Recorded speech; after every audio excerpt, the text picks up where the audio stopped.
The apartment was small. Too small, really. Just one room with a tiny kitchen in the corner and a bathroom that barely fit a person. But it was home. Or at least it had to be. Lisa sat on the cold floor, her back pressed against the wall. Both babies were crying. That awful, hungry cry that made her chest hurt. She looked at the empty formula container in her hand and felt tears burning behind her eyes. She'd scraped the last bit out this morning. Now there was nothing left. Her phone said it was almost midnight. The convenience store down the street was closed. Even if it was open, her bank account had exactly $12 in it. $12 that needed to last 3 more days until payday. 3 days that suddenly felt like 3 years. The twins cried louder. Maya and Mia. 6 months old and completely dependent on her for everything. She was 24 years old and felt about 100. Lisa pulled her knees to her chest and let herself cry for just a minute. Just 1 minute, she told herself. Then she'd figure something out. She always figured something out. Her husband Daniel had been gone for 9 months now. The construction site accident took him 3 months before the twins were born. Sometimes it still didn't feel real. She'd wake up and reach for him, forgetting for just a second that his side of the bed was empty. The life insurance money had gone to hospital bills. The twins came early. 2 months early. The NICU bills alone had swallowed everything. Now she worked at a diner during the day while her neighbor watched the babies. At night, she did online data entry work after the twins went to sleep. When they went to sleep, which wasn't often, she was so tired. The kind of tired that lived in your bones. Maya's cry hit a pitch that made Lisa move. She couldn't sit here feeling sorry for herself. Her babies needed her. She picked up her phone with shaking hands and scrolled through her contacts. Her friend Rachel had given her a new phone number last week. Lisa had saved it quickly while juggling a crying baby and a pot of boiling pasta. She found the number and stared at it. She hated asking for help. Hated it with everything in her. But what choice did she have? Her fingers moved across the screen. Each word felt like pulling teeth. Hey Rachel, I really hate to ask this. I'm completely out of formula for the twins and I don't get paid until Friday. Could you possibly lend me $50? I swear I'll pay you back the second I get my check. I'm so sorry to ask. She hit send before she could change her mind. Then she put her face in her hands and just breathed. In and out. In and out. The phone buzzed faster than she expected. Maybe Rachel was still awake. Lisa grabbed it, hope flickering in her chest. The message made her stomach drop. This isn't Rachel, but I can help. How much formula do you need? Oh no. Oh no, no, no. Lisa's face went hot. She'd texted a complete stranger. A complete stranger now knew she was broke and desperate and begging for money. She wanted to throw her phone across the room. Instead, she typed back with trembling fingers. Oh my God, I'm so sorry. I must have saved the wrong number. Please just ignore that message. I'm so embarrassed. She tossed the phone onto the couch like it had burned her. This was perfect. Just perfect. Now some random person thought she was running a scam or something. She covered her face with her hands and groaned. The phone buzzed again. Lisa almost didn't look. But curiosity won. Don't be embarrassed. Everyone needs help sometimes. What store do you usually shop at? I'd like to send you some assistance. Lisa read the message 3 times. Was this real? Was this person serious? Or was this some kind of weird joke? She picked up Maya, who was still fussing, and bounced her gently while staring at the phone. Who just offers to help a stranger? Nobody, that's who. This had to be some kind of trick. But what if it wasn't? What if this person was serious? Her babies were hungry now. Pride was a luxury she couldn't afford. She typed slowly, her heart pounding. I can't accept much. Maybe just $50 for formula. I can find a way to pay you back somehow. She added the name of the grocery store 2 blocks away, the one that stayed open until 1 in the morning. Her finger hovered over the send button for a long moment before she pressed it. Then she waited. 5 minutes. 10 minutes. Nothing happened. See, she knew it. Nobody just helps people they don't know. She was about to put the phone down when it rang. An unknown number, her hand shook as she answered.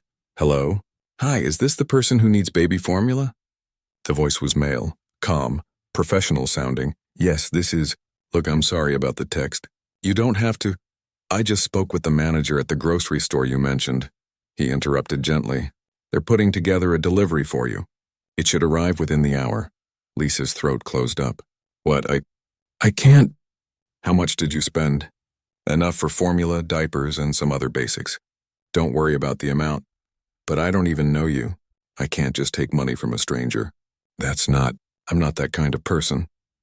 Lisa was crying now, frustrated and grateful and confused all at once. I know you're not, the voice said softly, but your babies are hungry right now. Let me help. No strings attached, no payback required. Just let me help. Why? Lisa whispered. Why would you do this for someone you don't even know? There was a long pause. When he spoke again, his voice was different, quieter, sadder. Because someone didn't do it for my family when we needed it, and I've always wished they had. Lisa didn't know what to say to that. She just stood there holding Maya, tears running down her face. The store will call you when the delivery driver is on the way, he continued. Take care of those babies. And take care of yourself too. Wait, Lisa said quickly. What's your name? Another pause. Does it matter? Yes, it matters to me. Okay, my name is David. I'm Lisa. David, thank you. I don't know how to thank you enough. You just did. Good night, Lisa. The line went dead. Lisa stood there holding her phone, staring at it like it might explain what just happened. Maya had stopped crying and was looking up at her with wide eyes. Mia was starting to settle down too, as if she somehow knew things were going to be okay. 45 minutes later, Lisa's doorbell rang. A delivery driver stood there with 4 large bags. She signed for them with shaking hands and brought everything inside. When she opened the bags, she couldn't believe what she was seeing. Formula. Enough formula for at least 2 months. Diapers. 2 huge boxes of diapers. Baby wipes. Diaper cream, baby wash. Even some jars of baby food for when the twins got older. Lisa sat down on the floor, surrounded by all of it, and just cried. Not sad tears this time. Something else. Something she hadn't felt in a very long time. Hope. She picked up her phone and sent one more text to the number. Thank you, David. You saved us tonight. I'll find a way to pay this forward someday. I promise. The response came quickly. You will. I know you will. Lisa fed her babies that night with a lighter heart than she'd had in months. She didn't know who David really was. She didn't know why the universe had connected them through a wrong number. But as she watched her twins drink their bottles with happy little sounds, she decided maybe she didn't need to know why. Sometimes miracles didn't need explanations. Sometimes they just needed to be accepted with gratitude. She had no idea that this was just the beginning, that the wrong number would turn into something neither of them expected. That David wasn't just any stranger, but someone whose help would change everything. But that night in her tiny apartment with her full babies finally sleeping peacefully, Lisa just felt grateful. And for the first time in 9 months, she felt like maybe, just maybe, everything was going to be okay. Lisa couldn't sleep that night, not because the twins were awake. For once, they were sleeping peacefully, their little bellies full. But her mind wouldn't stop racing. Who was this David person? Why would anyone spend hundreds of dollars on a complete stranger? She'd counted everything after the delivery driver left. The total had to be at least $500. Maybe more. That wasn't pocket change. That was real money. She grabbed her phone and stared at the number. Should she call him, text him, ask more questions? But what would she even say? The whole thing felt like a dream.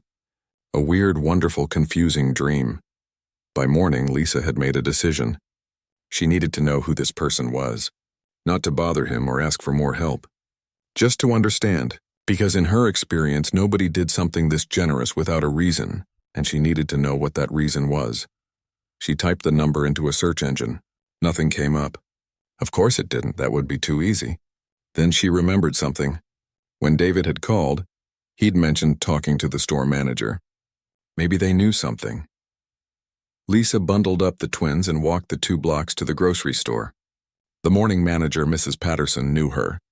Lisa shopped there all the time, carefully counting every dollar, putting items back when the total got too high. Lisa, honey, Mrs. Patterson said when she saw her. I heard about last night. How are those babies doing? They're good. Really good, thanks to, Lisa hesitated. Mrs. Patterson, the person who arranged that delivery. Do you know who he was? Did he give you any information? Mrs. Patterson's expression shifted. She looked around like she was checking if anyone was listening, then leaned in close.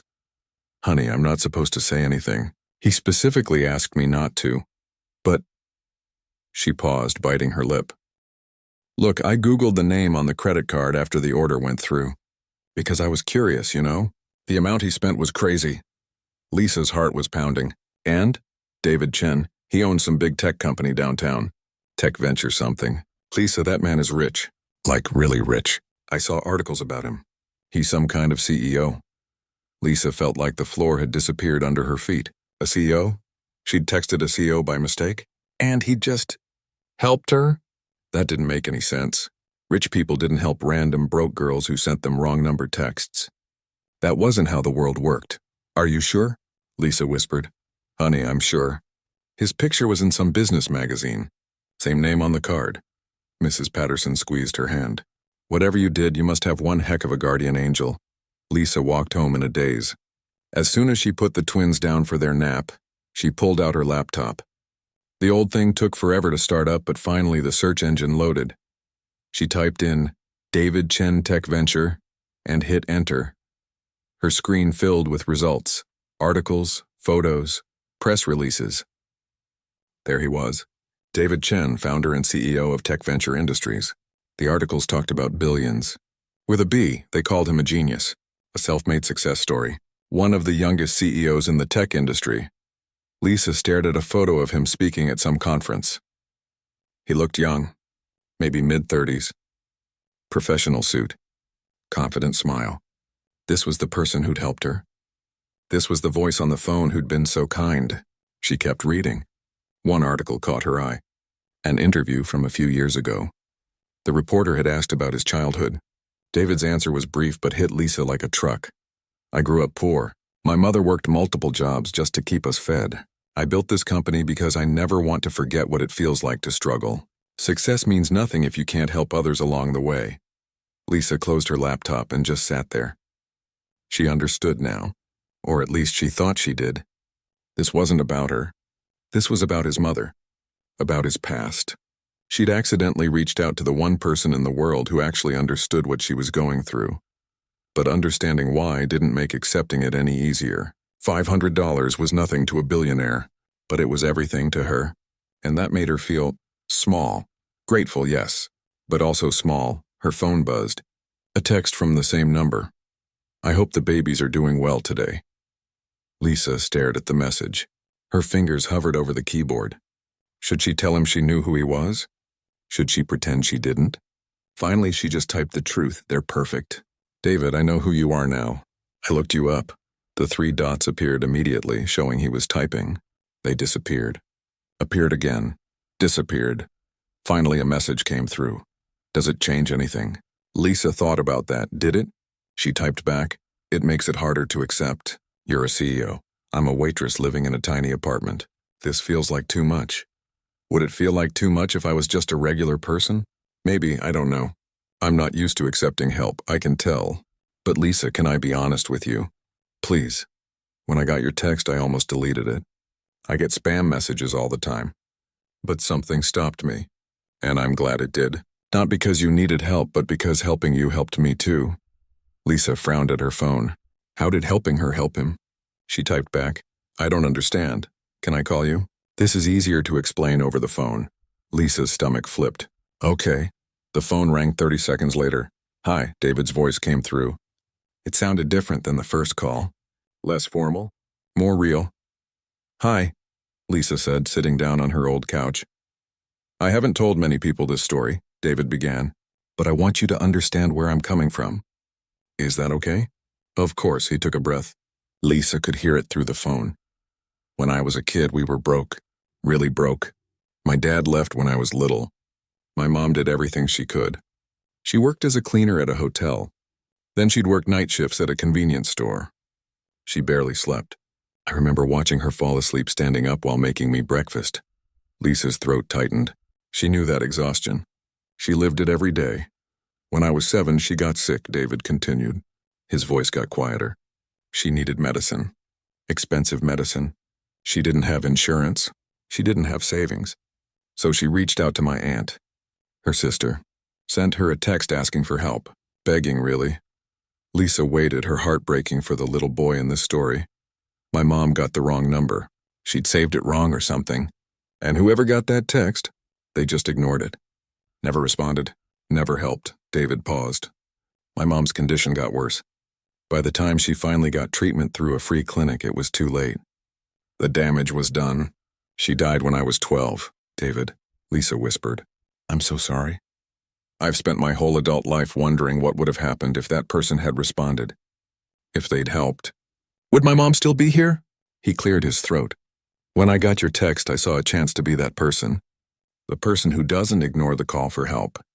Does that make sense? It makes perfect sense, Lisa said, tears running down her face. Your mom would be so proud of you.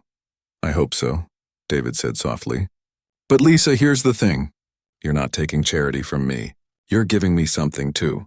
You're giving me peace. The chance to answer the call that was never answered for my family. So please don't feel bad about accepting help.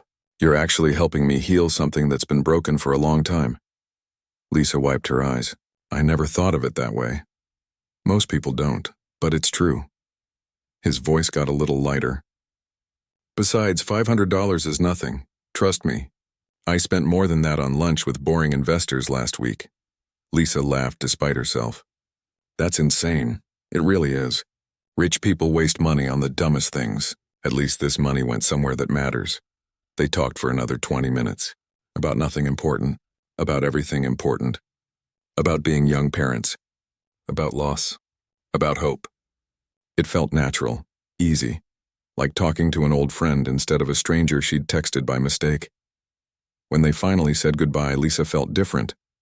Lighter somehow. She looked around her tiny apartment. At the babies sleeping in their bassinet. At the bags of supplies still sitting in the corner. Maybe accepting help wasn't weakness. Maybe it was just being human.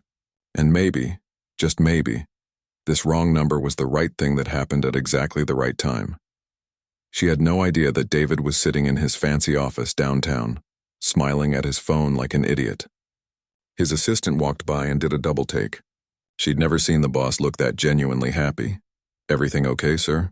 She asked. David looked up, still smiling. Yeah, everything's good. Really good, actually. Because for the first time in 20 years, that broken piece inside him felt like it was starting to heal. And it was all because of a wrong number and a desperate mother who reminded him why success actually mattered. Neither of them knew it yet, but this was just the beginning of something neither expected, something that would change both their lives in ways they couldn't imagine. But for now, they were just two people connected by a mistake that turned out to be exactly what they both needed. 3 weeks passed. Lisa tried to move on with her life. She went to work at the diner, came home to her babies, did her data entry job late at night. The formula and diapers David had sent were still holding up. Every time she fed the twins, she thought about him, about his mother, about that wrong number that changed everything. She thought about texting him a few times, just to say thank you again, or to ask how he was doing. But what would a busy CEO want with her? He'd done his good deed. He'd found his peace. She should just let it go and be grateful. But apparently, David had other ideas. Her phone rang on a Tuesday afternoon. She was home between shifts trying to get the twins down for a nap. She didn't recognize the number, but something made her answer. Hello? Lisa, it's David. Her heart did a weird little jump. Oh, hi, is everything okay? Yeah, everything's fine. I wanted to check in, see how you're doing. He paused. Is that weird? That's probably weird. I'm sorry, Lisa laughed. He sounded nervous. A billionaire CEO sounded nervous talking to her. It's not weird. I'm doing okay. The babies are good. Your supplies are still lasting. Good. That's good. Another pause. Listen, I have a strange question. And you can totally say no. But there's this kids' store downtown that's having a big sale. Baby stuff, toddler stuff, all that. I was thinking about swinging by, but I realized I have no idea what babies actually need. Would you maybe want to come with me? Help me figure out what to buy. Lisa's brain stuttered to a stop. Wait, what? You want me to go shopping with you? Not for you, David said quickly. I mean, if you need stuff, obviously I'd be happy to help. But that's not why I'm asking. I want to donate a bunch of supplies to the women's shelter downtown, but I don't want to just throw money at them and buy useless stuff. I want to buy things that actually help. And you'd know better than anyone what new parents really need. Lisa sat down on her couch. You want to donate to a shelter? Yeah, I've been thinking about it since we talked. About all the other people out there in your situation, or worse situations. I want to help, but I want to do it right. His voice got softer. And honestly, I could use some company. Shopping alone is depressing, Lisa smiled. A billionaire gets depressed shopping alone? You'd be surprised how lonely having money can be. Something in his tone made her chest hurt. She looked at the twins, both finally asleep. Her neighbor could watch them for a few hours. Okay, she heard herself say. When? Saturday? I could pick you up around 10? I can meet you there. You don't need to. Lisa, I'm picking you up. Just text me your address. Saturday morning, Lisa changed her outfit 4 times. Everything she owned was either too worn out or covered in baby stains. She finally settled on her least faded jeans and a sweater her sister had given her for Christmas. It wasn't fancy, but it was clean. When David texted that he was outside, she took a deep breath, checked on the twins one more time with her neighbor, and headed downstairs. The car waiting for her wasn't what she expected. She'd imagined some fancy sports car or a limo, but it was just a normal SUV. Nice, but not crazy. David was in the driver's seat wearing jeans and a regular jacket. He could have been anyone. Hi, he said, smiling as she got in. Thanks for doing this. Thanks for asking me, Lisa said, buckling up. Though I still think it's weird that you need shopping help. Trust me, I do. Last time I tried to buy a gift for my assistant's baby shower, I came back with a toy that was for 5-year-olds. The baby was 2 months old, Lisa laughed. Okay, yeah, you need help. The drive downtown was easy. They talked about simple things, weather, traffic. The twins' sleep schedule, which was still terrible. David told her about his assistant's reaction to the wrong toy. Lisa told him about the time she accidentally bought the wrong size diapers and the twins had leaked through everything for a whole day. It felt normal, comfortable, like hanging out with a friend. The store was huge. Lisa had walked past it before, but never gone in. Everything looked expensive. Too expensive for her budget. But today she wasn't shopping for herself. Okay, David said, grabbing a cart. Where do we start? Formula, Lisa said immediately. Always formula. It's the most expensive thing and the most important. And the most stressful when you run out. They loaded up the cart with cans of formula. Different brands, different types for different ages. Lisa explained what each one was for. David listened like she was teaching him rocket science, asking questions, taking mental notes. Diapers next, Lisa said, leading him to that aisle. All sizes. New parents always underestimate how fast babies grow. How fast do they grow? Terrifyingly fast. Maya and Mia went through 3 sizes in 4 months. David's eyes widened. Seriously? Seriously. Babies are basically expensive potatoes that grow at lightning speed and scream a lot. David laughed so hard he had to stop pushing the cart. That's the best description of babies I've ever heard. They filled 2 carts. Formula, diapers, wipes, bottles, pacifiers, baby clothes in all sizes, blankets, diaper cream, baby wash, the works. Lisa kept trying to be reasonable, but David kept adding more. David, this is already thousands of dollars, Lisa said, looking at the overflowing carts. Good, that means we're doing it right. He grabbed another pack of onesies. What else? What did you wish you had when the twins were born? Lisa thought about it. A good baby carrier. The cheap ones hurt your back. And a white noise machine. Those things are magic for sleep. David added both to the cart. Then he added 3 more of each. At checkout, the total made Lisa's head spin. Over $8,000. David handed over his card like it was nothing. The cashier's eyes went wide, but David just smiled. It's for the women's shelter on 5th Street, he told her. Can you help us load this into the car? In the parking lot, as they packed everything into the SUV, David turned to Lisa. Thank you for this, really. I could have just ordered stuff online, but this felt better. More real. Why are you doing this? Lisa asked. And don't say it's just about your mom. There's something else. David leaned against the car and looked up at the sky. Can I tell you something I've never told anyone? Of course. I have more money than I could spend in 10 lifetimes. I live in a penthouse that's too big for one person. I drive cars I don't need and eat at restaurants where one meal costs more than most people's rent. He looked at her. And I'm lonely. Really lonely. I'm surrounded by people who want things from me. Business deals, investments, opportunities, but nobody just wants to know me. David, the person. Lisa's heart ached for him. That sounds awful. It is. And then you sent that text. And for the first time in forever, someone needed something from me that I could actually give in a way that mattered. Not a business transaction, not a networking opportunity, Just human connection. Help that actually means something. He smiled sadly. Helping you reminded me what it feels like to be human. Not a CEO, not a dollar sign. Just a person who can make someone's day better. Lisa stepped closer and without thinking gave him a hug. David tensed for a second, surprised, then hugged her back. You're a good person, David, she said quietly. Your mom would be really proud. When they pulled apart, both of them had tears in their eyes. Come on, David said, clearing his throat. Let's go drop this stuff off at the shelter. And then if you're not sick of me yet, can I buy you lunch? Nothing fancy, just lunch. Like friends? Lisa asked. David smiled. Yeah, like friends. As they drove to the shelter, Lisa realized something. She'd started this month desperate and alone. Now she had a friend. An unlikely, unexpected friend who understood loss and loneliness and the desperate need to matter. The wrong number had brought them together. But friendship was keeping them connected, and somehow Lisa knew this was just the beginning. The shelter director cried when they delivered everything. She hugged Lisa, then David, then both of them together. She kept saying thank you over and over.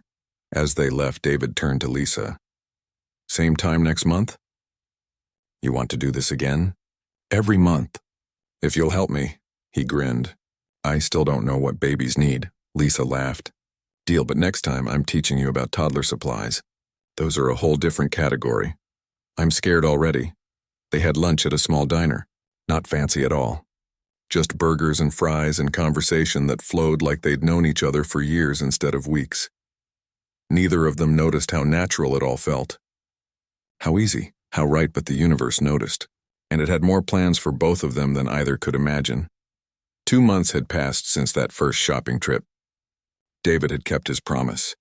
Every few weeks he'd show up at Lisa's apartment to visit the twins or take her shopping for the shelter. Sometimes they'd just grab coffee and talk for hours. He'd tell her about the stress of running a company. She'd tell him about the chaos of raising twins alone. It was the strangest friendship Lisa had ever had. A billionaire and a waitress. But somehow it worked. On this particular Thursday evening, Lisa was finishing her shift at the diner when her phone rang. David's name lit up the screen. Hey, she answered, tucking the phone between her ear and shoulder while she counted her tips. $42. Not bad. Lisa, I need a favor. David's voice sounded stressed. A big one. And you can absolutely say no. Lisa stopped counting. What's wrong? I have this company dinner tomorrow night. It's important. Investors, board members, all these people I need to impress. And my date just canceled on me. He sighed. I know this is crazy, but would you come with me? As my +1? Lisa almost dropped her phone. Me? David, I can't go to some fancy business dinner. I don't have anything to wear. I don't know how to act around rich people. I'll embarrass you. You could never embarrass me. And I'll take care of the dress. There's a boutique downtown. The owner owes me a favor. Please, Lisa. I really don't want to go to this thing alone. These dinners are torture. At least if you're there, I'll have someone to actually talk to. Lisa bit her lip. I don't know. Please? I'll owe you big time. I'll watch the twins for an entire day so you can sleep. I'll clean your apartment. I'll do your grocery shopping for a month. Whatever you want. Despite herself, Lisa laughed. You'd watch Maya and Mia for a whole day? I'd try. I might fail miserably, but I'd try. Okay, Lisa heard herself say. Okay, I'll go. But if I mess up and use the wrong fork or something, I'm blaming you. Deal. I'll pick you up tomorrow at 4. We'll get you a dress, then head to the dinner. The next afternoon, Lisa stood outside the fanciest boutique she'd ever seen. The mannequins in the window wore dresses that probably cost more than her rent. She texted David that she was outside, too nervous to go in alone. He appeared 2 minutes later, slightly out of breath like he'd been running. Sorry, traffic was crazy. He smiled at her. Ready? To have a panic attack? Absolutely, David laughed and opened the door for her. A woman in an elegant black dress greeted them immediately. Mr. Chen, wonderful to see you again. And this must be Lisa. She smiled warmly. I'm Victoria. Let's find you something stunning, shall we? For the next hour, Lisa tried on dress after dress. Each one felt more expensive than the last. She kept checking price tags and feeling sick. Stop looking at the prices, David said from where he sat outside the dressing room. Just tell me which one feels right. Lisa came out in a deep blue dress that hugged her curves and flowed at the bottom. It made her feel like someone else. Someone confident, someone who belonged at fancy dinners. That one, David said immediately. His voice sounded different, quieter. You sure? Lisa asked, turning to look in the mirror. I'm sure, you look. He trailed off, then cleared his throat. You look perfect. Victoria added shoes and a small clutch purse. David paid for everything without blinking. When Lisa saw the total on the screen, she nearly fainted. $6,000. For one outfit. David, this is insane, she whispered as they left the store. It's just money, Lisa. And you needed a dress. He glanced at her. Besides, you're doing me a huge favor. I owe you way more than a dress. The dinner was at a restaurant Lisa had only ever walked past, the kind of place with a doorman and valet parking. Inside, everything sparkled. Crystal chandeliers, white tablecloths, flowers that probably cost more than her weekly paycheck. Lisa's hands were shaking. David noticed and gently took her hand. Hey, he said quietly. You've got this, just be yourself. That's all I want, that's all I need. The table was full of people in expensive suits and designer dresses. They all looked important, intimidating. David introduced her to everyone, his hand steady on her back. This is Lisa, he said simply. She's my friend. Not his date. His friend. Something about that made Lisa relax a little. Dinner was a blur of courses Lisa didn't recognize, and wine she was too nervous to drink much of. The conversation around the table was all business. Mergers and acquisitions, stock prices, quarterly reports. Lisa just listened, trying to follow along. Then one of the investors, a man with gray hair and a condescending smile, turned to her. So Lisa, what do you do? The table went quiet. Everyone was looking at her. Lisa felt her face get hot. I'm a waitress, she said, keeping her voice steady. At Betty's Diner on 4th Street. The man's eyebrows went up. A waitress? How? Interesting. And how did you and David meet? Lisa glanced at David. He gave her a tiny nod, like saying it was okay to tell the truth. I texted him by mistake, Lisa said. I was trying to reach a friend and got the wrong number. I was desperate for help with my twin babies. David responded. He helped me, and we became friends. The silence at the table was deafening. Then someone laughed. A woman across from them with kind eyes. That's the most genuine origin story I've heard in this city, she said. Everyone here became friends through business deals or networking events. You two actually had a real human moment. That's rare. The gray-haired investor didn't look impressed. How charming. David, I didn't realize you were running a charity service now. David's expression went cold. Lisa had never seen him look like that. Dangerous, almost. Actually, Robert, Lisa's been teaching me more about real human connection in 2 months than I've learned in 10 years of business dinners. His voice was calm but sharp. She's a single mother working multiple jobs to support her kids. She's one of the hardest working people I know. I'm lucky to call her my friend. Robert's face went red. The table was silent again, but this time it felt different. Charged. The kind woman smiled at Lisa. I'd love to hear more about your twins. How old are they? The conversation shifted. Several people at the table started genuinely talking to Lisa, asking about her life, her kids, her work. Not in a condescending way, in a real way. She relaxed and started enjoying herself. After dinner, as they walked to David's car, Lisa let out a long breath. I'm sorry about Robert, David said. He's always been a jerk. You defended me, Lisa said quietly. You didn't have to do that. Yes, I did. You're my friend, Lisa. Friends defend each other. He stopped walking and turned to face her. Tonight wasn't about business for me. I just wanted to spend time with someone who actually sees me. Not my bank account.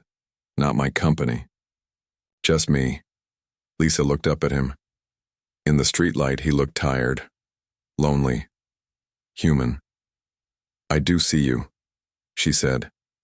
I see someone who lost his mom too young. Someone who built something incredible, but still feels empty sometimes. Someone who's kinder than he thinks he is, she smiled. And someone who has terrible taste in movies, but I hang out with him anyway. David laughed. My taste in movies is not that bad. You cried during a car commercial last week. It was an emotional commercial. The dog found his way. Home! They were both laughing now, the tension from dinner melting away. David drove her home and they sat in his car outside her apartment building talking for another hour. About nothing, about everything. Thank you for tonight, David said finally. Really, you made a horrible evening actually enjoyable. Thank you for the dress, and the shoes. And for not letting that Robert guy make me feel small. You could never be small, Lisa. You're one of the strongest people I know. Lisa got out of the car but leaned back in through the window. Same time next week? The twins have been asking about Uncle David. David's face lit up. Uncle David? They can't say it yet, but that's what I call you when I talk about you to them. Lisa grinned. You're family now. Hope that's okay. David's eyes got suspiciously shiny. That's more than okay. That's everything.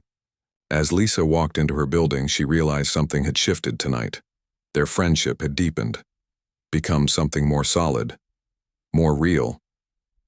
David sat in his car for a long time after she left, thinking about how a wrong number text had led to this. To genuine friendship, to feeling less alone, to being someone's Uncle David. His assistant had been right months ago. He did seem happier these days. Lighter, more human. All because one desperate mother had texted the wrong number and he'd decided to answer. Inside her apartment, Lisa paid her neighbor, checked on the sleeping twins, and carefully hung up the blue dress. She'd probably never wear it again, but she'd keep it forever. A reminder of the night she realized that real friendship didn't care about money or status. It just cared about showing up, about being real, about defending each other. And as she fell asleep that night, Lisa smiled. Because for the first time since Daniel died, she didn't feel completely alone anymore. She had a friend, a real, true friend, who saw her as a person, not a charity case, who valued her opinion, who trusted her enough to be vulnerable. The wrong number had given her so much more than baby formula. It had given her hope. 6 months had passed since that desperate midnight text. Lisa's life looked completely different now, but not in the way anyone might expect. She still lived in the same small apartment, still worked at the diner, still struggled with money sometimes, but she wasn't drowning anymore. And she wasn't alone. David came by at least twice a week. Sometimes he'd bring dinner and sit on her floor playing with the twins. Other times he'd show up with a new toy that was completely age-inappropriate.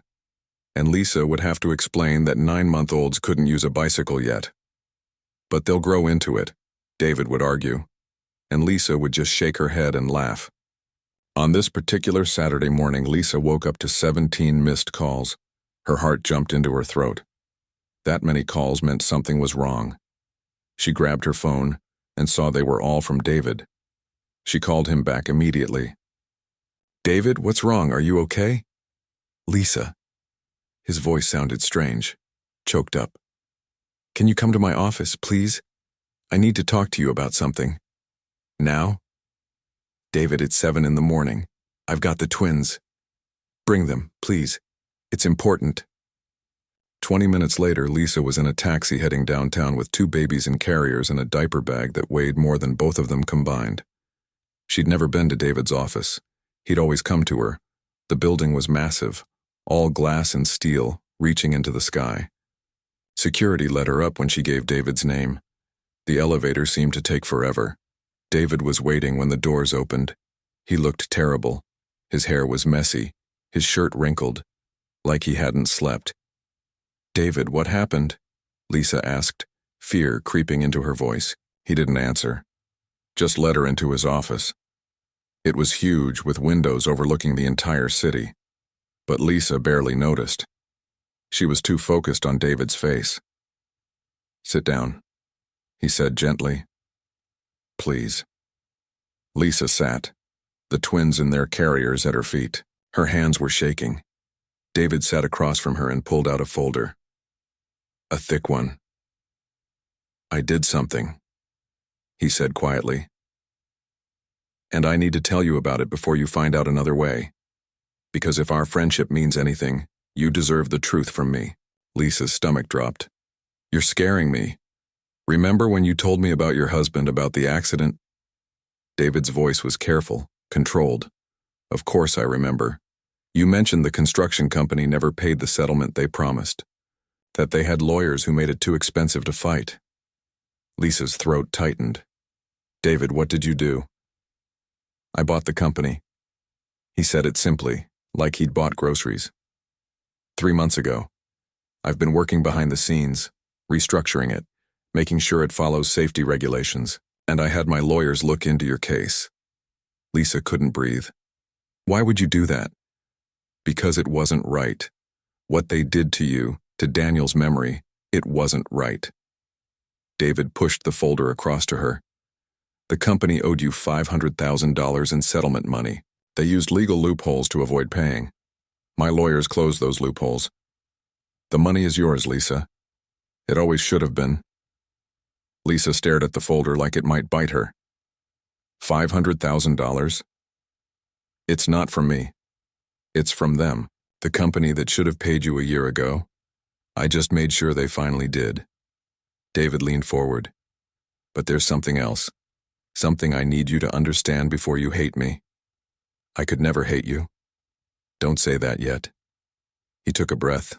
I also set up a trust fund for Maya and Mia. For their education, their future, whatever they need. He paused. It's $2 million. The room started spinning. Lisa gripped the arms of her chair. David, no. No, that's too much. That's insane. I can't accept it. It's not for you to accept or refuse, David interrupted gently. It's for them. They're my family, Lisa. You said it yourself. I'm Uncle David, and uncles take care of their family. His voice cracked. Please don't take that away from me. Let me do this one thing.